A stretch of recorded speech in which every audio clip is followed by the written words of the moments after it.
China is on the war path. More trouble for Chinese billionaire Jack Ma, and Chinese nationalists don't like it when you criticize Xi Jinping.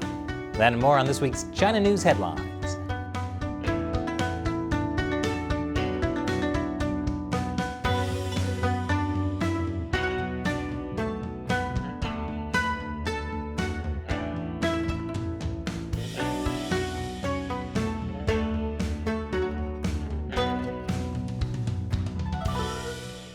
Welcome to China Uncensored. I'm Chris Chappell. This episode is sponsored by Incogni.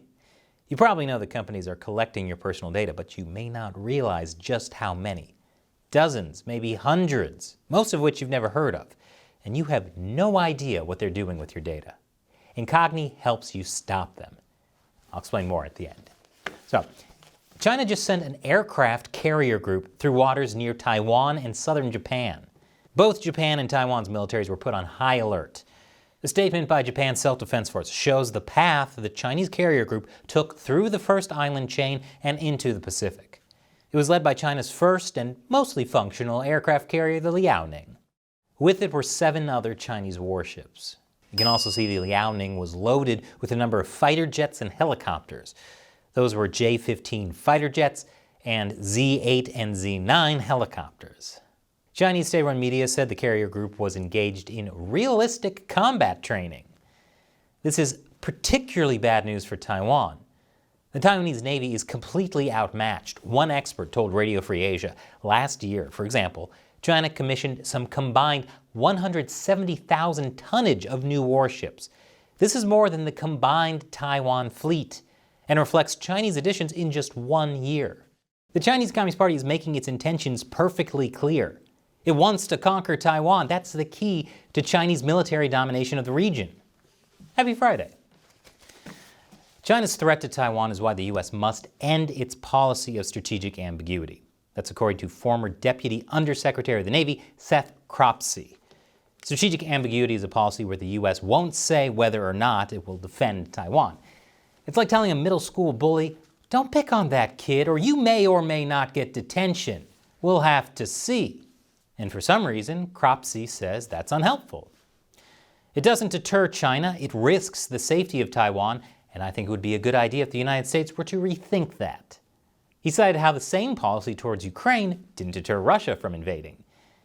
Yeah, but maybe if we just try it again, it'll work this time. Part of the U.S.'s plan to counter China in the Pacific revolves around getting more involved in the Pacific Island nations. President Biden will invite the leaders of Pacific Island nations to visit the White House later this year, which is good because the Chinese Communist Party has been making inroads in these nations for a while now. For instance, Beijing is helping expand the Solomon Islands' biggest hospital. Pacific Island nations like the Solomon Islands are in need of infrastructure investment. Largely, China has been the one providing that. That's how China was able to sign a security deal with the Solomon Islands, one that could lead to a Chinese military base in the South Pacific. The Chinese Communist Party is clearly laying the groundwork for a war in the Pacific. And according to Secretary of the Air Force Frank Kendall, China is studying how the U.S. fights in order to defeat it. China has ambitions to be the great power on the face of the earth. They have ambitions to be the global great power. And it was quite clear that their desire was to deny us the ability to project power in the Western Pacific. So I'm much more concerned about China than about Russia. To that end, recently Kendall issued this joint statement with generals from the Space Force, warning of China's space warfare capabilities. In addition to developing the ability to attack in space, China has integrated space capabilities into its military operations in order to target maritime, air, and land forces and project power through space. For instance, if China is able to cut off American satellites, the U.S. Navy operating in the Pacific could have its communications and computer systems crippled. Now, a common problem in the U.S. has been people simply not taking the Chinese Communist Party at its word. Party officials have been very open about their goals, but it's always written off.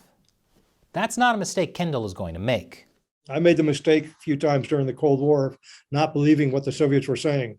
Turns out that they meant what they were saying. I think the same can be assumed of the Chinese right now. And coming up after the break, how a mistaken identity caused Alibaba stock to plummet by $26 billion. Welcome back. Jack Ma, one of China's richest men and founder of Alibaba, has had a hard time lately. Back in 2020, he criticized Chinese financial regulators, then he disappeared for 3 months. That was just the beginning, though. The Chinese Communist Party launched what it called an anti-monopoly crackdown and fined Alibaba as well as other Chinese tech companies. But it didn't stop there. Earlier this year, a probe into Jack Ma's empire led to a $100 billion loss for 3 of China's biggest companies in just a matter of days. Alibaba was one of the companies hit. And now, this. Chinese state media reported that an individual surnamed Ma in the city of Hangzhou, where Alibaba is based, had been detained on national security grounds. According to Chinese state-run CCTV, the man was charged with colluding with overseas anti-China hostile forces to incite secession and incite subversion of state power. Within minutes of the announcement, Alibaba's stock tanked, wiping $26 billion from the company's market value. Then Hu Xijin, the former editor-in-chief of my favorite Chinese state-run media, the Global Times, pointed out the guy who was arrested was not Jack Ma, but simply another guy with the same last name. Alibaba stock quickly recovered. This shows just how much power the Chinese Communist Party has over business in China. An expert speaking to CNN said the ordeal demonstrated the government does not even have to arrest a senior technology executive to erase tens of billions of dollars from a company's market valuation. It just needs to release some kind of information. Right? Because China's communist system is so opaque that when the authorities announce that they've arrested someone named Ma, people just assume it's Jack Ma, because that could totally happen. This is not the kind of place people should be investing in. And yet, Wall Street banks continue to double down on China. I mean, hey, it's your money. And by your money, I mean our money. This week, Chinese leader Xi Jinping chaired a meeting on China's zero-COVID policy, hence surprise the Chinese Communist Party is sticking with their zero-COVID policy. Despite the fact that it's destroying China's economy, causing massive suffering, and making people so fed up, they're actually protesting. Nope, according to the Chinese regime, China's current COVID-19 control strategy has been proven to be scientific and effective, and should be unwaveringly adhered to. And they will fight anyone who says otherwise. No, seriously, they will fight any attempts to distort, question, or dismiss China's anti-COVID policy. So suck it up, Shanghai. Speaking of Shanghai, the city has been in lockdown since the end of March. But there's light at the end of the tunnel. According to Chinese state-run media, Shanghai is going to lift their lockdown by the end of May. More likely than not. Probably. Possibly. And coming up after the break, apparently criticizing Xi Jinping can get you assaulted in Australia. Welcome back. China's COVID propaganda really isn't working anymore. State-run Xinhua ran this story about officials using drones to deliver cancer medicine to a patient 20 kilometers away. It was meant to show that communist officials will go to extreme lengths to help the people. Except Chinese internet users mocked it. After all, Shanghai is under lockdown. People said they could have just delivered the medicine by car. Since the streets are empty, ouch. There's been a big surge in this kind of feel-good COVID propaganda. But as people starve in their apartments because of botched communist policies, the response to uplifting COVID news has been, we're not that dumb. This is like back in 2020, when state-run media pushed a video of nurses crying as their heads were shaved. It was supposed to be a moving tribute to their dedication to fight the virus. Until people started asking, why did they have to shave their heads? Why didn't men have to shave their heads too? Isn't this just stupid? You may remember a few years ago we had Australian student Drew Pavlou on the show. He was expelled from the University of Queensland for criticizing the Chinese Communist Party. Well, since then he's gotten into politics and is running for office. Recently he held an event where he held a sign saying, F Xi Jinping. Then this happened. You motherfucker! Son of the what do you want here? Why you going? According to Drew, after the incident, the New South Wales police said he would be charged for holding the sign and wouldn't say if the men who assaulted him were going to be charged. He later tweeted, I should be able to insult a dictator like Xi Jinping in my own country without being physically assaulted and attacked. Australia is a democracy and we should be free to insult any leader, no matter how coarsely. This is a simple principle of free speech. I mean, sure, we should all have free speech, but not if we're going to use it to criticize a dictator. The Australian elections are coming up on May 21st, and we plan to have Drew on the China Unscripted podcast before it happens, so stay tuned for that. Over in Hong Kong, a student has been sentenced to 5 years in jail under the national security law. But he's already spent 19 months in detention. He was arrested in September 2020 when police seized a pepper ball gun, an extendable baton, and other weapons used by demonstrators during the 2019 protests over a controversial extradition bill. He pleaded guilty to selling these types of weapons on Telegram and posting pro-independence messages. And press freedom is almost dead in Hong Kong. That's according to this new report by Hong Kong Watch. Since the national security law began, almost all independent and pro-democracy media outlets have been forced to close. 18 journalists have been arrested, and at least 12 journalists and media executives are currently in jail awaiting trial.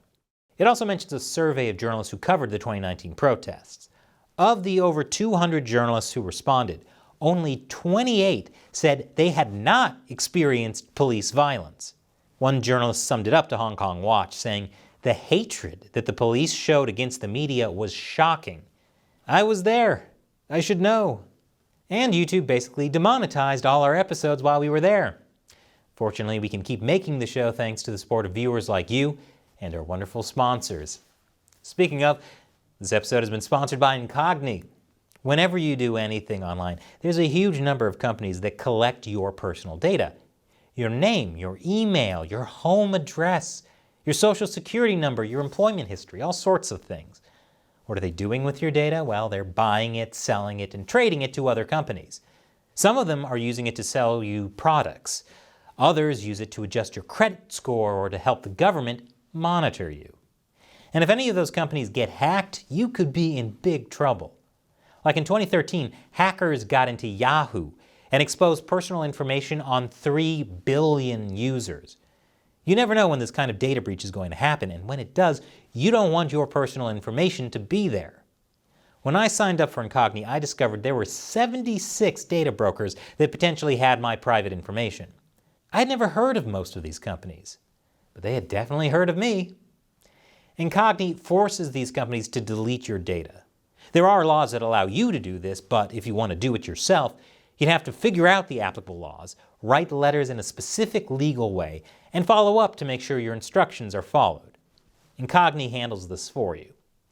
Just a couple of months after signing up, Incogni had already gotten my details removed from 18 of these data brokers, with 36 more in progress. And I didn't have to do anything after signing up. So check out Incogni using the link below, or go to incogni.com/uncensored.